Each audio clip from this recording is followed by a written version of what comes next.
La récapitulation des articles. So class 9 and 10, आज हम शुरू करने वाले हैं the recap of all the different types of articles in French.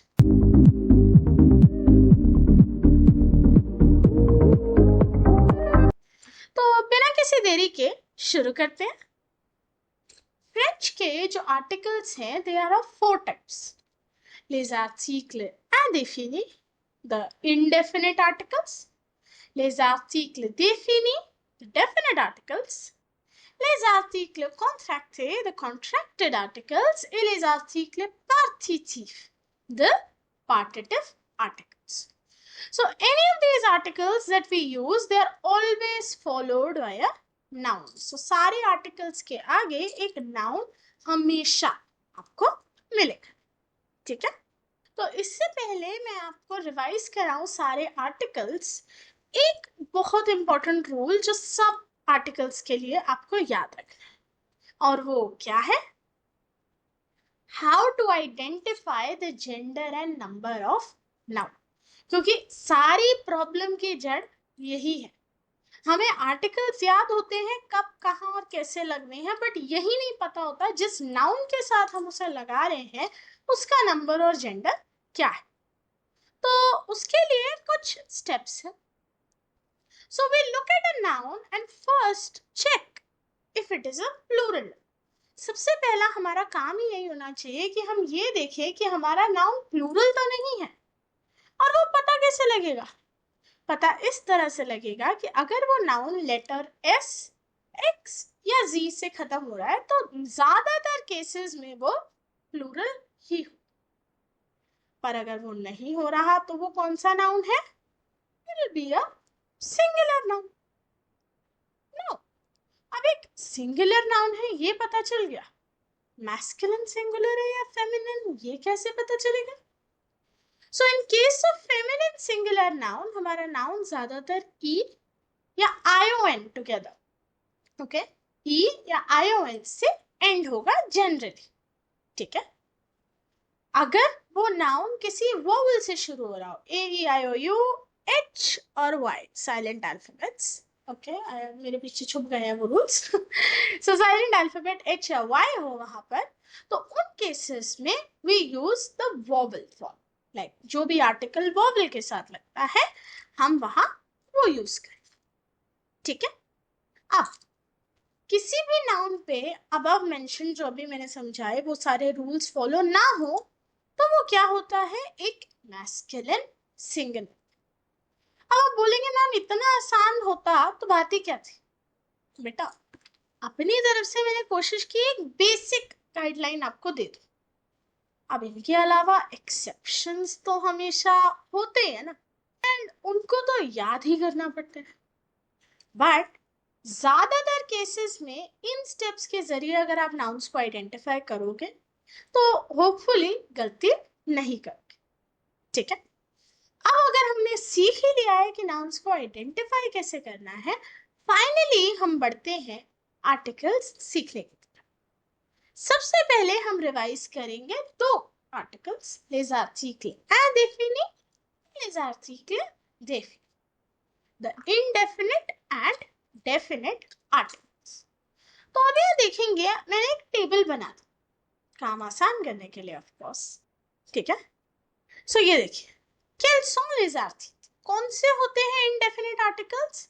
A, in, they. And quand utilise-t-il? Where do we use them? We use them with common nouns. जब हम generally किसी चीज के बारे में बात कर रहे हैं.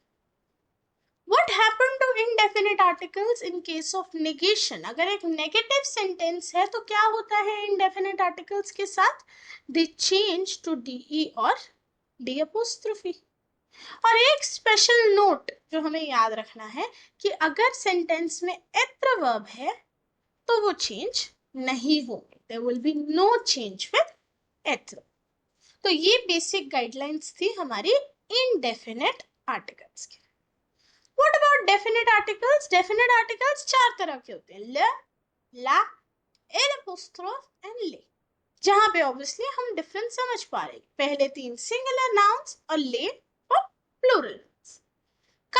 यूज होते हैं definite articles, we use them with all specific nouns, जहां हम स्पेसिफाई कर रहे हो कि okay this is the book of the teacher, so ये वाली बुक टीचर की है, तो यहाँ पे मैंने यूज किया डेफिनेट आर्टिकल। बट अगर टेबल पे कोई रैंडम बुक पड़ी होती और मैं कहती ओ दिस इज अ बुक, ये तो एक बुक है, वहां मैं यूज करती एक इनडेफिनेट आर्टिकल। डेफिनेट आर्टिकल्स के केस में एक बात और, नेगेशन के टाइम पे वो चेंज नहीं होता, तो कोई स्पेशल रूल डेफिनेट आर्टिकल्स के केस में आपको याद रखने की जरूरत नहीं है। ठीक है बच्चों, तो चलिए रिवाइज हो गए आर्टिकल्स, तो ये एक्सरसाइज ट्राई कर लीजिए। इंडिविजुअल टॉपिक्स पे मैंने 4-4 सेंटेंसेस दिए हैं, जो छोटी छोटी चीज अभी उस टेबल में मैंने बताई उसको याद रखते हुए इस एक्सरसाइज को करिए अटेम्प्ट। वीडियो को कर लेना पॉज, ओके एंड जैसे ही हो जाए वापस आइए, अपने आंसर्स को मेरे आंसर्स के साथ यहाँ टैली कर लीजिए। अब आप बोलोगे मैम 9th-10th में भी क्या अलग अलग आएंगे ये आर्टिकल्स? ना बाबा, 9th-10th में there are high chances that you will get a question of mixed articles, right? तो हमें भी उसकी प्रैक्टिस करनी चाहिए ना। So let's try this one question जहां पे you have to fill in the blanks with either definite articles or indefinite articles। अब बोलोगे मैम हमें कैसे पता कहाँ डेफिनेट आने हैं कहाँ इनडेफिनेट? तो बेटा जी वक्त आ गया इसका इस्तेमाल करने का जहां पर भी यू आर स्पेसिफाइंग कि ये नाउन किसका है मे बी, और ये पर्टिकुलर किसी एक चीज की बात करें, लाइक जैसे मैंने एग्जांपल दिया था this is the book of the teacher, यहाँ मैंने स्पेसिफाई कर दिया, तो I will be using the definite article in this case, whereas when I'm generally talking about a book I will use an indefinite article। तो इसी logic को याद रखते हुए एटलीस्ट ट्राई करो इस एक्सरसाइज को करने का, ठीक है?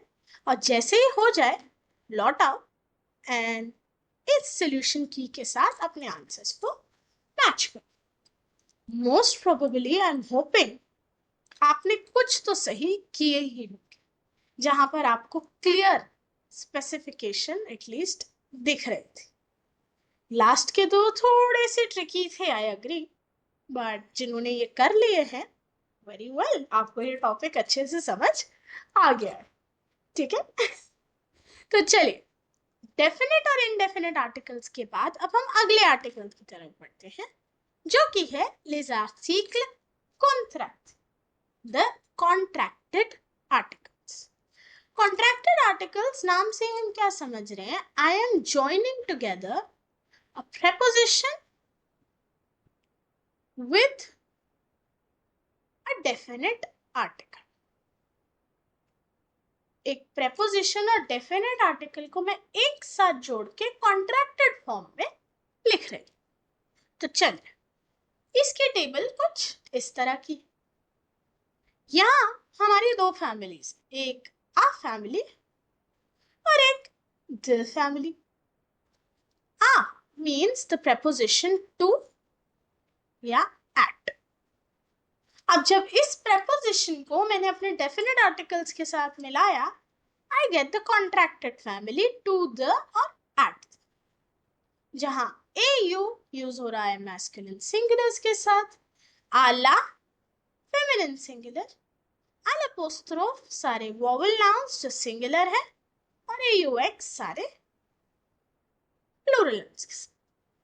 इजी है ना, ज्यादा मुश्किल तो नहीं लग रहा।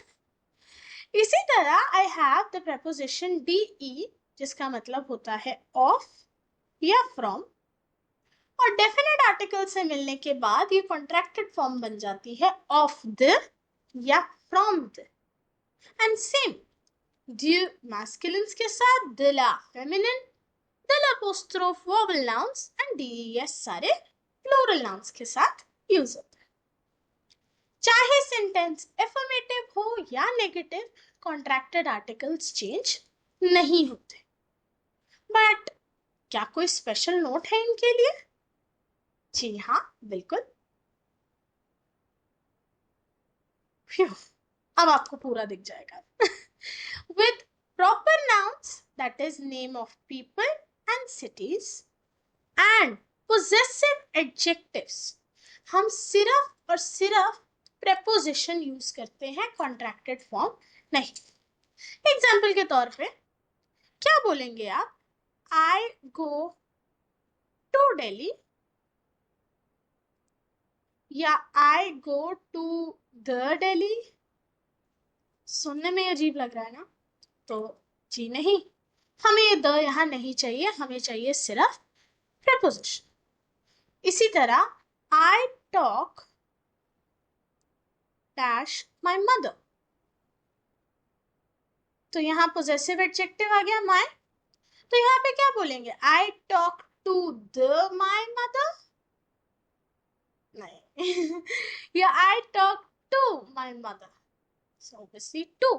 इसीलिए हम कहते हैं लोगों के नाम, शहर के नाम और possessive adjectives के साथ हम सिर्फ और सिर्फ preposition form यूज करेंगे, contracted form नहीं.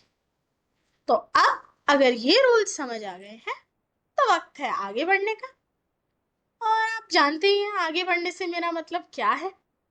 ऑब्वियसली एक्सरसाइज करने का. लीजिए एक बार फिर से इंडिविजुअल टॉपिक्स पे 5-5 सेंटेंसेस हैं, ट्राई करिए जल्दी से, और जैसे ये कंप्लीट हो वापस आइए एंड अपने आंसर्स को मेरे आंसर्स के साथ मैच कर लीजिए.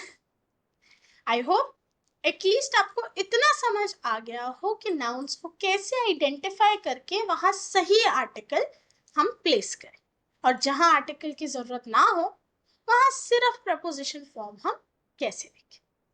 बट जैसे कि मैंने पहले बोला, 9th में आ गए हो, बड़े हो गए हो, तो मिक्स्ड एक्सरसाइज की भी प्रैक्टिस कर लो ना.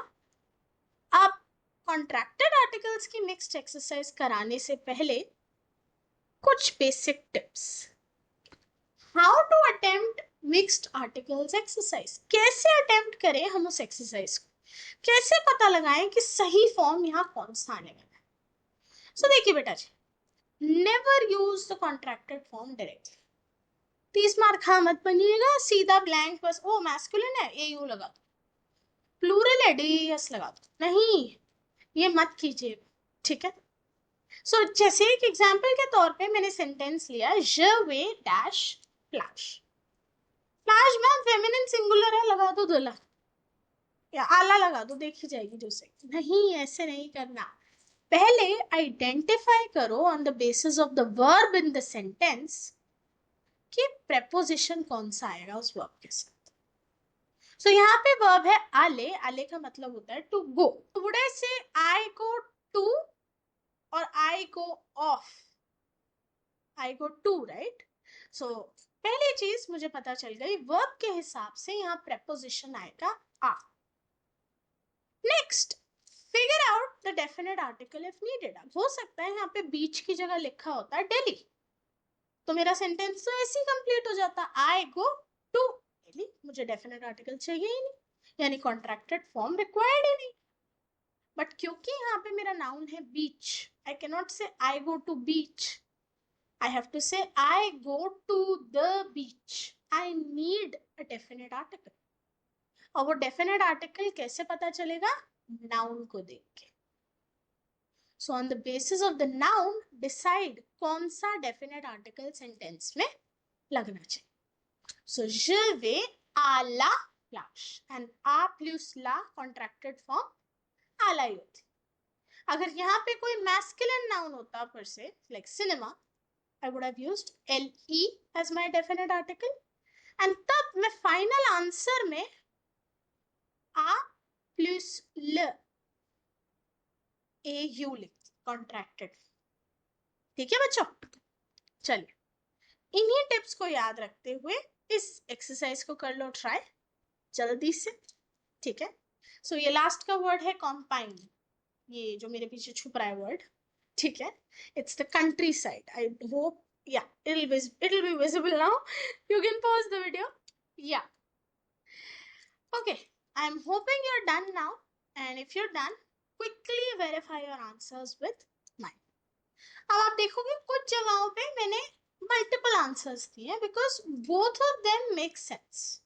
ठीक है, ऐसा पॉसिबल हो सकता है, right? It's a language. I can say we show the photos to our grandparents.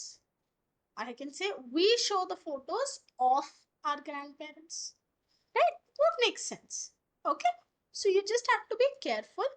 What is the meaning of the sentence that is coming out? Okay? चलिए, इसी के साथ कॉन्ट्रैक्टेड आर्टिकल्स भी हुए समाप्त. अब आखिरी टॉपिक रिवाइज करें, जो कि है les articles partitifs. अब partitive article यूज होते हैं with food items and beverages. But ये क्यों यूज होते हैं? To denote that we are consuming a part of something या part quantity. So when you eat rice, you don't specify the exact quantity. You don't say I ate 500 gram. Sorry. You don't say I ate 500 grains of rice today. No. Or I ate 50 grams of rice today. Doesn't sound right. You just simply say I ate some rice. Am I right? Yeah. So to denote that some, I use les articles partitifs en français. So the partitive articles look alike a contracted article DE family. There are 4 partitive articles: du, de la, de l'apostrophe and de, and all of them translate as some in English. En cas de négation, they change to DE and D apostrophe. So all the partitive articles in a negative sentence, they change to DE and D apostrophe. Okay? And once again, I have to shift so that the rule can be visible. We use definite articles with verbs of preference. And verbs of preference कौन सी है? Aimer, adore, prefere, deteste. So if in a sentence you have a food item and beverage with these 4 verbs, you will always use the definite article. No matter sentence affirmative है या negative. इन 4 verbs के साथ अगर कोई food item या beverage है, you will be using the definite articles. Okay बच्चा? So इसके साथ हमारे partitive articles के रूल भी हुए समाप्त. मैं वापस आ जाती हूँ. तो चलिए एक्सरसाइज की ओर पढ़े. ये रही आपकी एक्सरसाइज, छोटे से प्यारी सी 4 सेंटेंस वाली. जल्दी से इसको करिए ट्राई एंड वापस लौट आए. टैली कर लिए अपने आंसर्स को मेरे आंसर्स के साथ. आप देख सकते हैं कैसे मैंने उन सब रूल्स को इन 4 सेंटेंसेस में ही आपको प्रैक्टिस करा दी. बट क्या पेपर में ये इतने इजी आते हैं? हाँ, अगर रूल सही से आते हैं. ठीक है, बट ऑफ कोर्स मैं कुछ टिप्स तो देना चाहूंगी आपको पार्टिटिव और डेफिनेट आर्टिकल्स की मिक्स्ड एक्सरसाइज अटेम्प्ट करने के. ठीक है, क्योंकि अक्सर बच्चे वही प्रॉब्लम फेस करते हैं. सो 2 स्टेप फॉलो करें. स्टेप 1, एक्सरसाइज में उन सारे सेंटेंसेस को आप मार्क करोगे जहां वर्ब ऑफ प्रेफरेंस है. कौन सा? एमे, आदोरे, प्रेफरे और डिटेस्ट. जहां पर भी ये 4 वर्ब्स हैं जिन सेंटेंसेस में, उन सेंटेंसेस को भाई पहले ही मार्क करो, क्योंकि पता है जहां जहां वर्ब्स ऑफ प्रेफरेंस है, नो मैटर सेंटेंस एफर्मेटिव हो या नेगेटिव, वहां क्या आएगा उस फूड आइटम और बेवरेज के साथ? एक डेफिनेट आर्टिकल. ठीक है, सो ये प्लीज याद रख के ये स्टेप जरूर फॉलो करें. आगे बढ़ेंगे स्टेप 2 पे. आप अगर वर्ब ऑफ प्रेफरेंस नहीं है तो आपको सिंपली पता है कि हाँ भाई यहाँ तो पार्टिटिव आर्टिकल ही आना है, राइट? तो अब पार्टिटिव आर्टिकल तो आना है, बट अब ये ध्यान रखना है सेंटेंस एफर्मेटिव है या नेगेटिव. अगर नेगेटिव हो तो ब्लैंक में डी अपोस्ट्रोफ या दी ही आएगा, और अगर एफर्मेटिव हो तो नाउन के हिसाब से ड्यू, दला, दल अपोस्ट्रोफ या दे. ठीक है बच्चा जी? चलिए, इन रूल्स को याद रखते हुए एक लास्ट एक्सरसाइज आप करिए ट्राई. ये है एक mixed exercise of partitive and definite articles. ठीक है, पॉज करिए वीडियो को and as soon as you are done, come back to tally your answers with mine. So I hope अब आपको पार्टिटिव और डेफिनेट आर्टिकल्स की इस मिक्स एक्सरसाइज को अटेम्प्ट करने में दिक्कत ना हो. Phew. इसी के साथ बच्चों हमने सारे आर्टिकल्स कर लिए revise, and with this we mark the end of the lesson. C'est la fin de la leçon. I will meet you in the next video with a new topic, and till then, au revoir. Keep learning, keep practicing, and keep revising. Bye bye.